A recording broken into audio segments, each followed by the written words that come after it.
Perempuan bagi orang awam hanyalah makhluk lemah. Namun kuat hati kami jauh dari kata gundah. Kau boleh merendahkanku, sikap dan watak bicara tentang lakuku. Kau harus tahu, kecerdasan dan tindakan tidak memandang siapapun.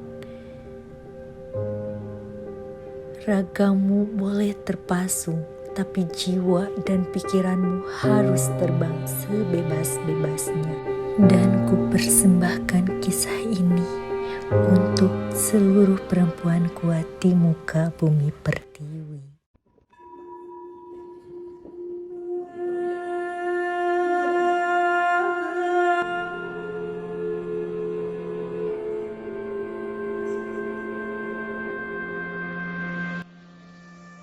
Jepara, Jawa Tengah, tanggal dan bulan di tahun 1891. Hari itu Kartini kecil tidak bisa berhenti menangis. Kedua orang tuanya, Raden Mas Adipati Aryo Sosroningrat dan Mas Ajeng Nasirah, menyampaikan sebuah berita yang membuatnya sangat terkejut. Sudah waktunya baginya untuk dipingit, seperti gadis pribumi lainnya yang berhenti bersekolah dan bersembunyi di balik tembok tinggi.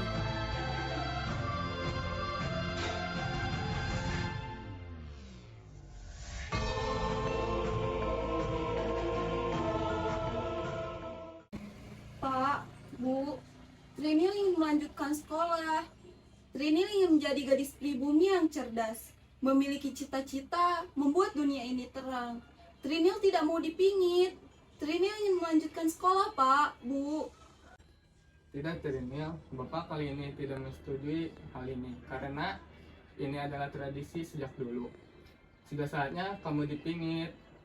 Menikahlah dengan orang yang tepat. Pak, tidak bisakah sesekali tradisi ini tidak dilaksanakan? Tidak, Trinil, Bapak ini adalah pemimpin rakyat Jepara. Bapak ini tidak bisa melakukan hal itu. Bu, Trinil mohon, Bu. Sudahlah Trinil, laksanakanlah apa yang sudah menjadi tradisi. Kelak kau akan mengerti mengapa semua ini dilakukan. Kartini adalah anak perempuan tertua, maka ialah yang pertama kali merasakan bagaimana rasanya dipingit. Bagaimana rasanya dipingit ya? Entahlah Trinil, yang pasti kau akan susah berinteraksi dengan orang lain dan kau akan terus dikawal. Aku tidak ingin dipingit, aku hanya ingin bersekolah. Tenanglah Trinil, ini sudah menjadi adat dan kita tidak bisa menghancurkannya. Aku akan menjauhkan buku untuk kau tetap bisa belajar. Aku berjanji akan menjadi guru bahasa Belandamu dan menggantikan guru lamamu.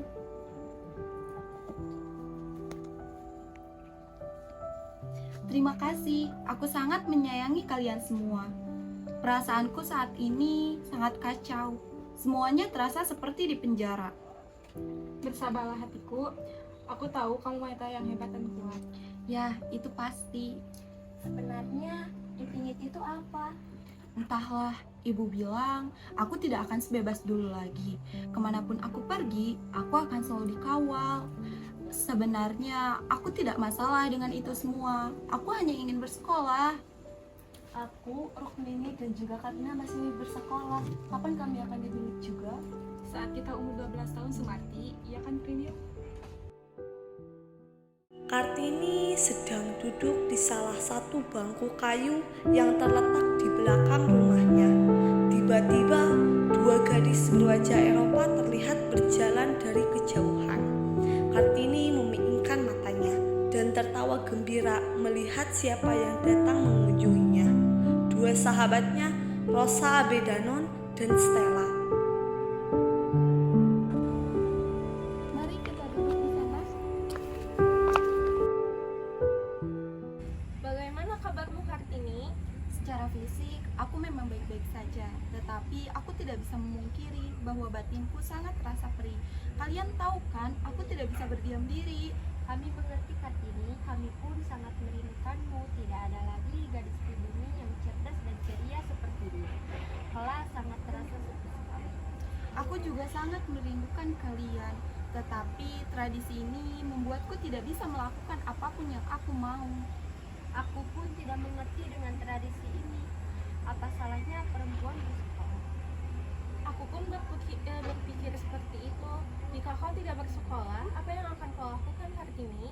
Aku hanya melakukan apa yang gadis pribumi lakukan selayaknya.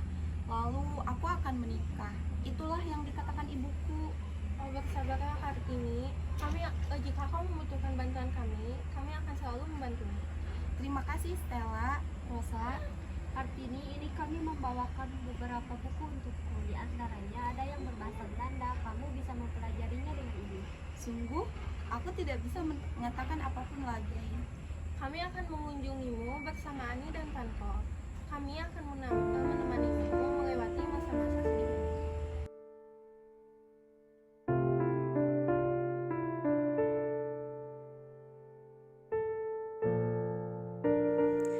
Hari-harinya pun diisi dengan semua hal yang katanya harus bisa dilakukan oleh wanita sejati, ditambah dengan belajar bahasa Belanda melalui buku-buku yang dipinjamkan oleh sahabat-sahabatnya.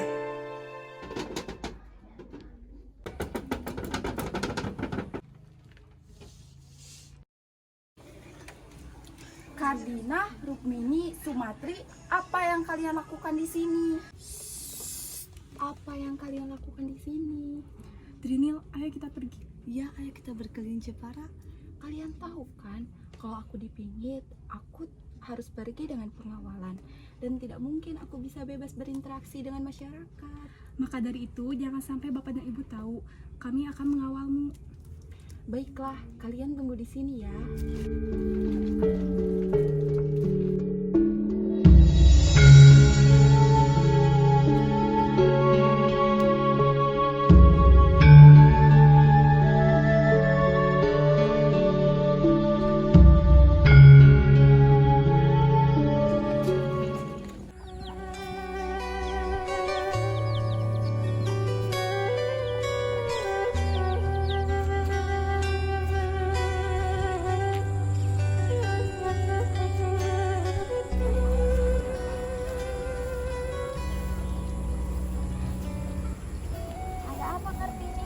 Ayo kita hampiri wanita yang sedang duduk di gubuk itu.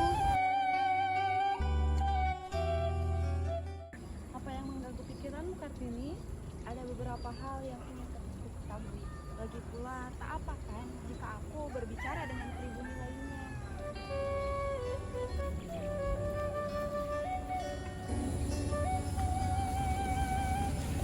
Tidak perlu. Apakah kalian putri-putri Adipati Arya Sosroningrat? Ya, bagaimana kalian bisa tahu?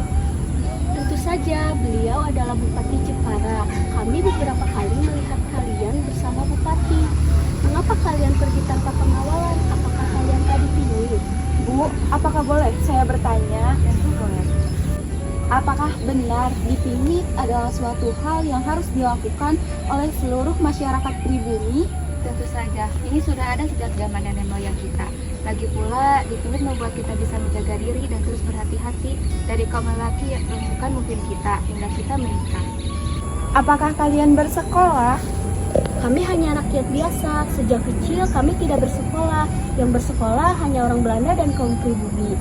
Selain itu tidak ada yang bersekolah, kecuali laki-laki. Lagi pula bukannya wanita tidak perlu bersekolah. Suatu saat nanti mereka akan menikah dan kembali melakukan hal yang seharusnya dilakukan seperti kami.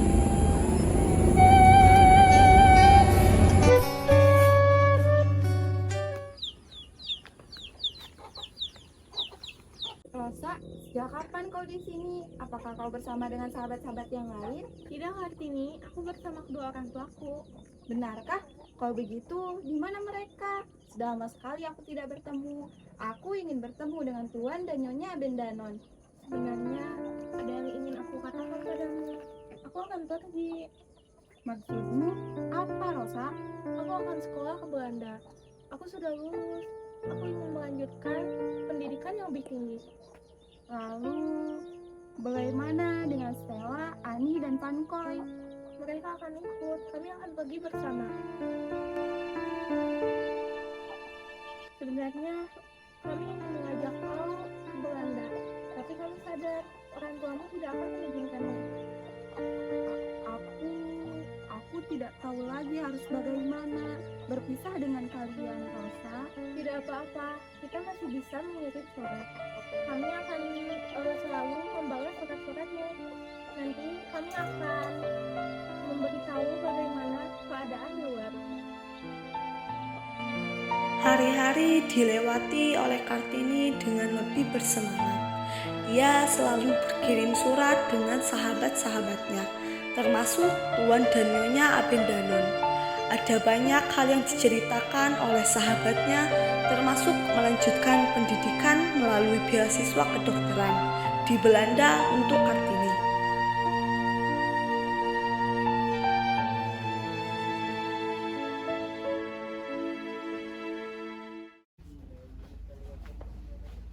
Trinium, sedang apa kau, Nak? Ibu, bagaimana pendapat Ibu mengenai beasiswa kedokteran itu ya, Bu? Trinium, mengapa kau ingin melanjutkan sekolahmu? Ibu tahu, melanjutkan sekolah adalah keinginanmu ditambah melalui beasiswa yang tandanya ibu dan bapak tidak akan menanggung uang pembayaran. Tapi kau adalah perempuan, kau sudah dewasa, Trinium. Apa maksud Ibu? Mengapa kau tidak menikah saja, Trinium? Ibu tahu kan, Trinil ini memiliki cita-cita. Trinil ingin membuat kaum perempuan bersekolah. Trinil ingin membuat kaum pribumi ini mengenyam pendidikan. Jika Trinil menikah, itu akan menghambat segalanya, Bu. Trinium, kau adalah wanita. Usiamu sudah cukup. Bahkan biasanya tidak ada wanita berusia 24 tahun yang belum menikah di Jepara. Kau harus menyadari itu, Trinium. Sudah saatnya kau berhenti dipingit. Berhenti dipingit, Bu? Tentu, apabila kau menikah, kau akan berhenti dipingit, anakku. Karena sesungguhnya pingitan itu adalah untuk melindungimu dan kaum perempuan. Dan kau harus tahu, sudah ada pria yang ingin meminangmu. Siapa laki-laki tersebut, Bu? Dia adalah Mas Raden Adipati Aryo Singgih Jojo Adiningrat. Dia adalah seorang bupati Rembang. Dia memang sudah menikah 3 kali, tapi ibu yakin dia adalah orang yang tepat untukmu. Trinil ingin menemuinya terlebih dahulu, Bu. Ada beberapa hal yang harus Trinil pertimbangkan. Baiklah, Nak.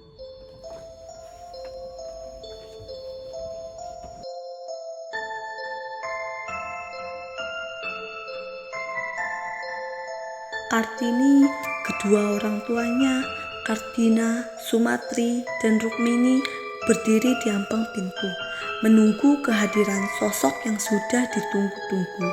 Jantung Kartini berdegup kencang, pikirannya kacau. Ia masih belum siap bagaimana bila laki-laki itu akan menghambat mimpinya. Tentunya keluarga Adipati Aryo Sosaningrat sudah mengetahui maksud kedatangan saya ke sini. Ya, mohon maaf sebelumnya Raden Adipati. Kami serahkan ini kepada Kartini. Di manakah Kartini? Kartina, Sumatri, dan Rukmini beranjak untuk membawa Kartini.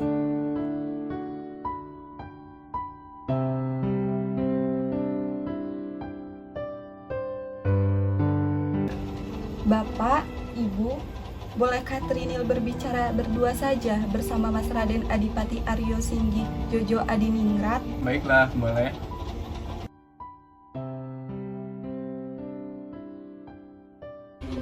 Ada beberapa hal yang ingin saya tanyakan, Raden. Tentu, apakah itu Kartini? Saya memiliki cita-cita untuk membangun sekolah untuk pribumi, khususnya untuk perempuan. Setidaknya mereka tidak ada dalam keterbelakangan. Saya ingin wanita disamaratakan dengan laki-laki. Saya ingin wanita tidak dianggap lemah lagi. Lalu, apa pendapat Mas Raden sendiri? Sungguh bagi saya itu hal yang sangat mulia. Saya pernah memikirkan hal yang sama, namun ada beberapa hal yang membuat saya belum melaksanakannya. Silakan lakukan itu. Saya mendukung.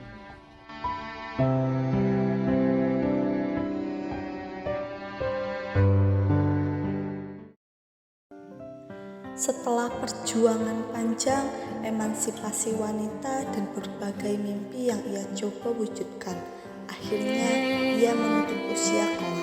Berkat perjuangannya, masyarakat pribumi terutama wanita hidup lebih baik dan tidak lagi ditindas.